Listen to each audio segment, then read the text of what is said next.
Alright, welcome back to Decrypted Tech. Today in the lab we're going to take a look at a product that's been out for a little bit, but we're just going to go ahead and dive a little bit deeper into it. It's Patriot's PBO Alpine. This PBO stands for their Patriot box office. This is a media player that they put out. It's actually just a series of media players that they put out quite a while ago. They've gone through different generations. You've had the original Patriot box office, which we took a look at, the PBO Core, which was another one that we had in-house, and now the PBO Alpine, which is a slimmed down, much smaller version of this. There's some things that they've removed from it, and there's some things that they've added to it. One of the key components that they've added to it, if you look at the box up here, is that they've actually moved this away from the Realtek OS that was being used before. Everybody was pretty much in the same OS. It got a little nasty. Very, very much, one product was going to look exactly like the others. There were a few differentiators. There was Boxy, D-Link had been working on a product, and also Seagate had one that was a little bit different, but they all pretty much revolved around the same core and the same hardware, again with the exception of devices like the Boxy player. Here we're using Android, so the OS should be a little bit different. We're not sure the speed yet. We'll, of course, be able to tell that once we get into it. But let's take a look at the outside of the box itself. Again, they do highlight the fact that it is an Android 2.2 OS. It's a full HD media player. It supports HDMI, DTS, Dolby, YouTube videos, the whole works. Go ahead and flip the box over.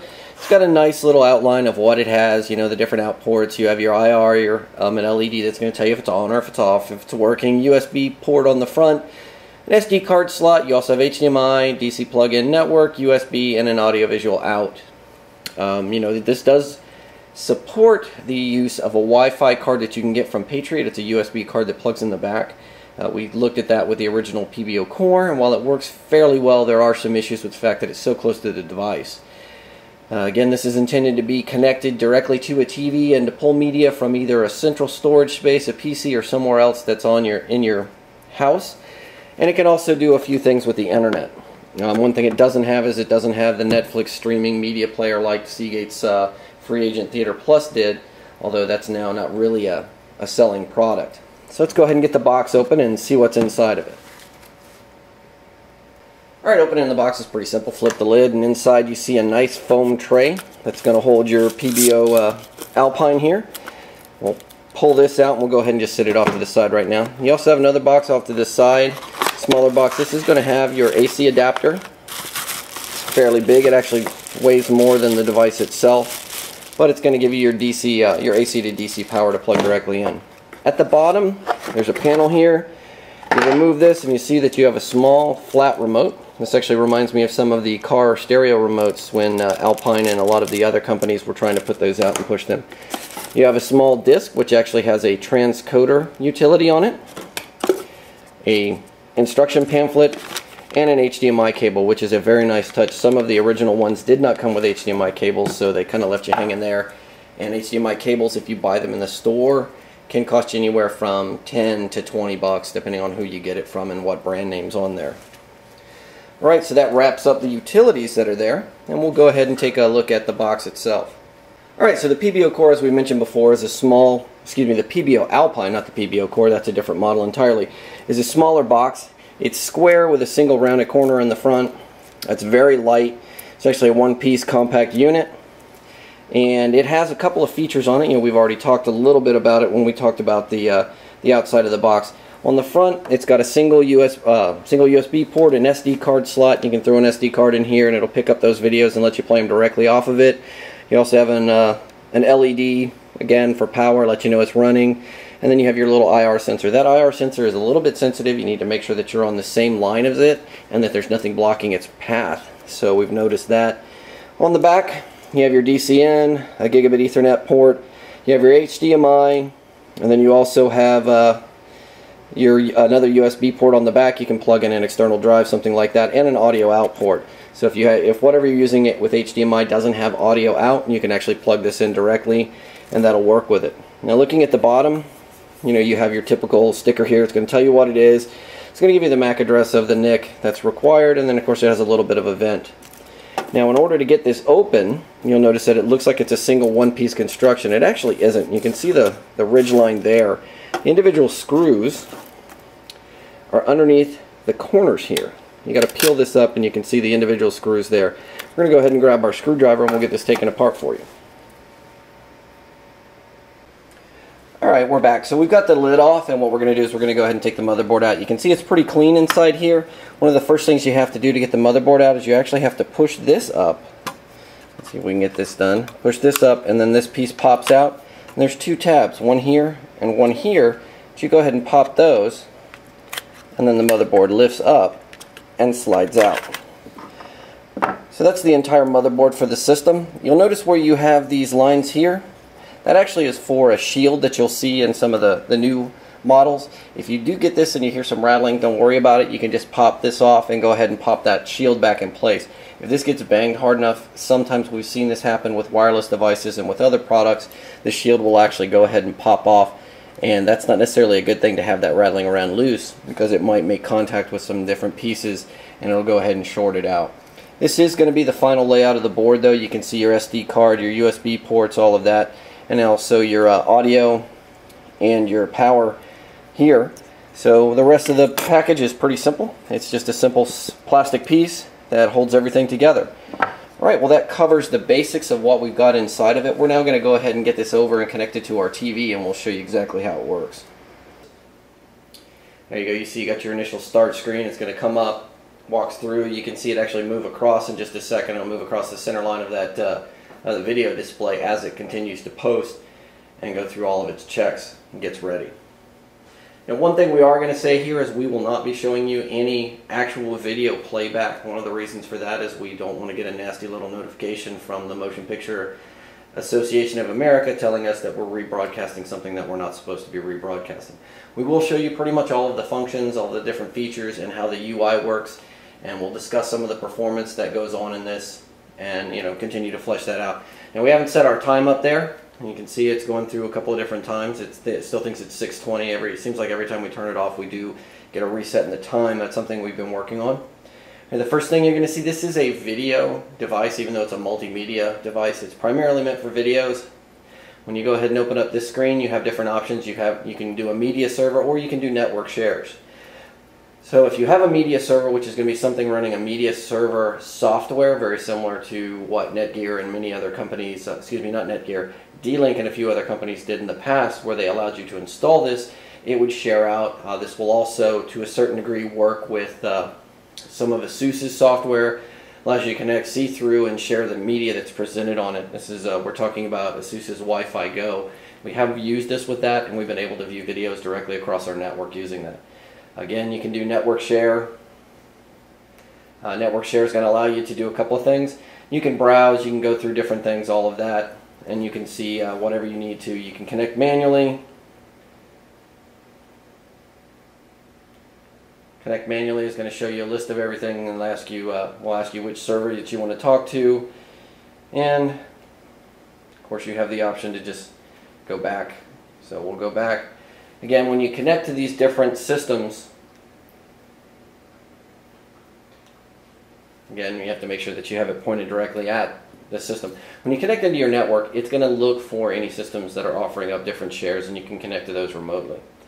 Again, the next one is going to be photos. This is going to give you the same type of thing, net media server. If you have a connected drive, let's say you plug in an SD card, it's also going to pick that up, and it's going to be one of these options. And we'll go back. Music is exactly the same way. One of the things that we miss in this model over the older systems is that there's no ability to put a hard drive internally. In the PBO Core and in the older box office, you could actually drop a hard drive in here, so you could keep movies, keep pictures, keep music directly on the device. Now you can still plug in using a USB port, but you've only got 2 USB ports, so it makes the functionality a little bit limited, although it's still a pretty good device. Again, no media source was selected, so go ahead and click OK. We'll back up. You can do bookmarks. Bookmarks are going to be any network shares that you have. Here you can also see that some of the bookmarks are going to be for the web, so we'll go ahead and we'll take a look. You have YouTube. So it's going to ask me to upgrade my version of YouTube. I'm going to tell it no. We'll go down here. So we page down through it, and we can either agree or disagree to the license. We'll agree, and you can see you can do a search or you can go to your favorite YouTube and it'll allow you to log in with your account, so you can pull up your actual YouTube videos that you want. So we're going to go ahead and back this out, and instead we're going to go over here and we're going to go to the search and we're going to take a look for something. All right, it does have an on-screen keyboard. You can see that here. It can be a little difficult to navigate through the keyboard.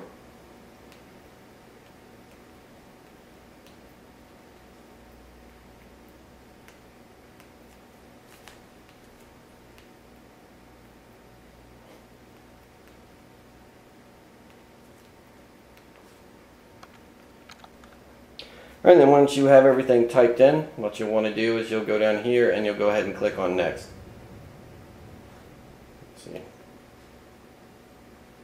So there's your keyword. It's going to look for that and it's going to do a YouTube search. It's actually going to pull up anything from YouTube that falls underneath that. And you can see here we're getting our videos that are popping up. And you can go ahead and you can watch any one of these videos that you want. So we'll go ahead and take a look here and see our different videos. Find the one you want, and it's going to ask you what. I don't know if you saw that. We'll go ahead and stop here. Stop. We'll go back. When you actually select the video, we'll choose a different one here. It's going to give you your options for the size that you want to view it at, which is kind of nice. So we'll go ahead and view this in 720.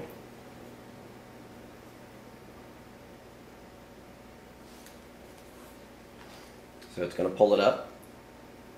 Another one of Cooler Master's CM Storm mechanical gaming keyboards. We've already shown you two of these, the Quickfire Rapid and the Quickfire Pro.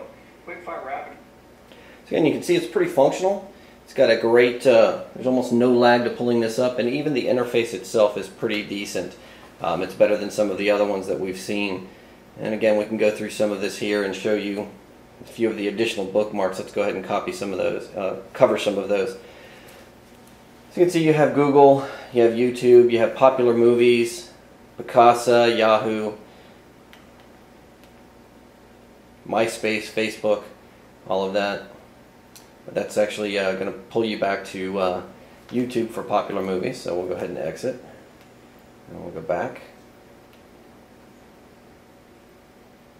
And of course, as we said, you have Facebook, Wikipedia, eBay, CNN, New York Times, Amazon. All of those. You can view your browser history, all of that. We haven't browsed around a whole lot on the internet. And of course you have applications that are built into the system. These are kind of nice. You do have a browser. You can upload your firmware from here. You can view your network settings, the video. These are all going to get you directly into those applications. The music, this is the same as the icon that's on the home screen. Same thing with the photo, same thing with the video. The OI file menu manager. That's just going to let you manage different files if you have something plugged into this or connected. The browser is going to be a mobile version of the browser, similar to what you get on an Android phone. That's my ringtone. Just on a much larger screen. As you can see, this is very much like what you'd find with Chrome. We played around with it, bounced around it, looked at different items here, including looking at the Play Store. And unfortunately, we wish they had gone with something a little bit more than the mobile browser, but that's what you get. So we'll go ahead and get back to our application screen. Of course, you have your firmware download, and then you can manage the different applications. Go back under settings. So here you have your applications. You can install applications. You can allow from unknown sources. This is pretty much almost exactly like what you would see in a phone, and that was our impression from here. This is Android 2.2 just running on a media player box here. They're leveraging the open source nature of Android and giving you something of a UI skinned over top of it, but for the most part all you're seeing here is pretty much a phone version of Google's OS thrown onto a media player. The media player, again, it does work well, and we happen to like it. There's a little bit of a lag with some type of video files that we've noticed encoded with XVID or encoded with DivX. You might see a little bit of a lag as it first pulls up. But other than that, we haven't had any problems playing music, videos, viewing photos through here. The remote is an issue where you do have to have it right on line with that IR sensor. Anything above about a 30-degree angle and it's just not going to pick it up. All right, well that covers the basics and the performance of the Patriot PBO Alpine. If you want, go ahead and click on the link below. It'll give you our full written review where we will cover a little bit more detail about the video performance as well as some images from that. And as always, if you like this video, please click on the like button. Make sure you share it with your friends, and as always, subscribe to our channel so you can stay up to date with the news and reviews we have for you.